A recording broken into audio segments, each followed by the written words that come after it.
Hey guys, this is going to be our evaluation of the HS700 Ophelia model from Holystone, and let's just get right to it. For comparison, we're going to take a look at the HS100 and the HS200D that I have from Holystone and see how they compare hardware-wise with the HS700. With the HS200D, the camera is built directly into the body of the drone, so there's no adjusting it up or down. And when it catches some of the props in the pictures, there's no way to adjust it so that it won't. The camera on the HS100 is attached with a motorized gimbal that allows you to slowly adjust the camera from straight out in front 90 degrees down to the pointing straight down to the ground while you're flying.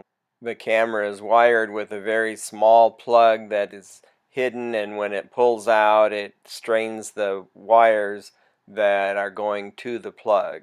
With the HS700 model, Holystone has started moving, it appears, to a kind of mount that will allow you to use different cameras more easily. So they supply this camera with the HS700. You can see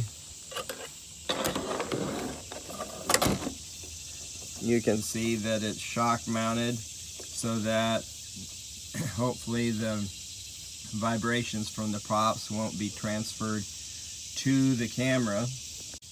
So you can see over here that the connection port for the camera is a common mini USB connection. So there's space on this and the connections on this to use your own GoPro camera if you would rather. Then this supplied camera.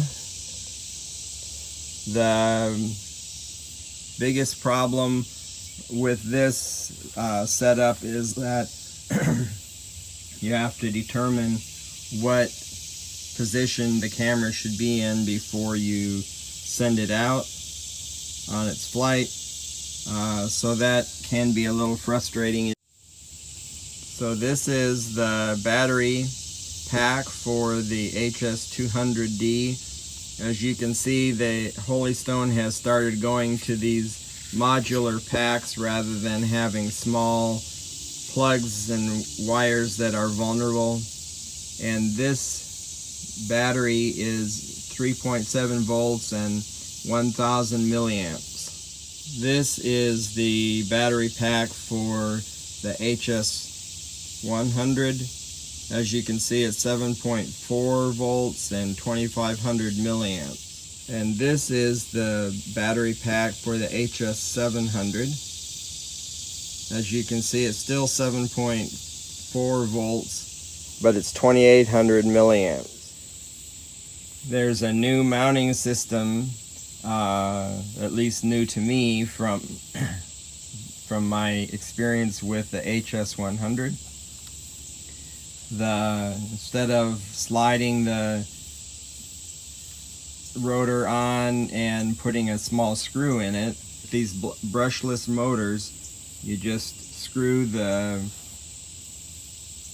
propeller onto the shaft of the motor, and they screw in the opposite direction that they rotate, so that rotating they just stay tight.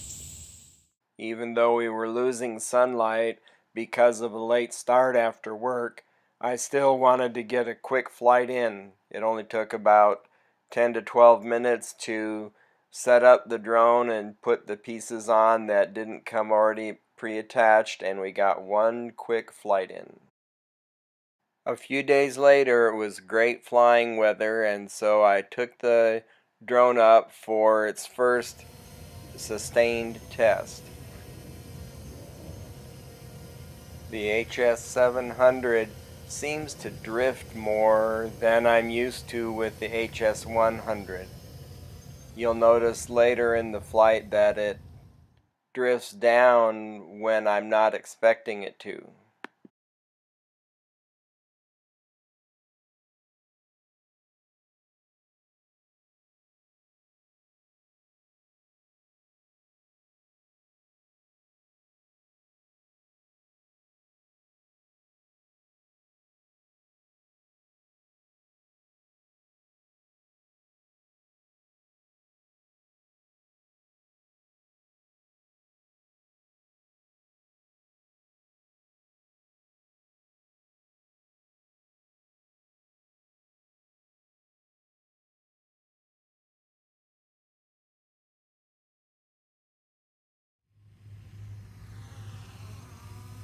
Here's where I started getting the unexpected continue to drift down.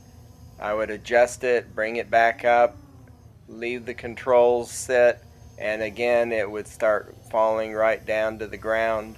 I'm going to have to check out why that is happening.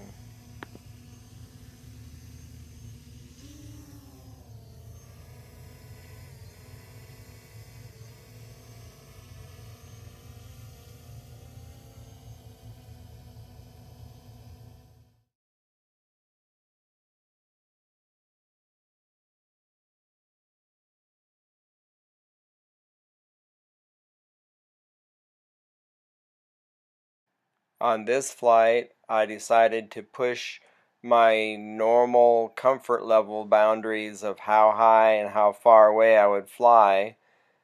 So I ran the drone till it looked to me, without looking through the first person view because it was too bright out, that it was getting very far away and that I should bring it back. I will do another video review where I push those boundaries more, and where we try some of the follow me mode and the circle mode and the flight plan kind of mode.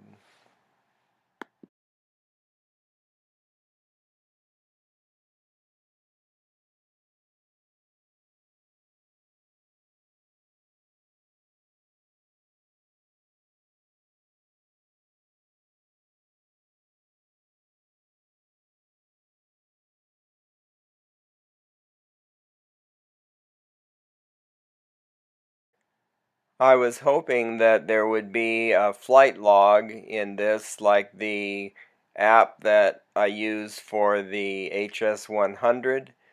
However, I couldn't find that anywhere, so I'm not sure how high up I went.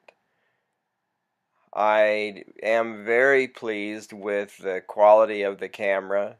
I just wish that I had a mobile gimbal that would keep the horizon straight for me, but that's for another high dollar drone in the future.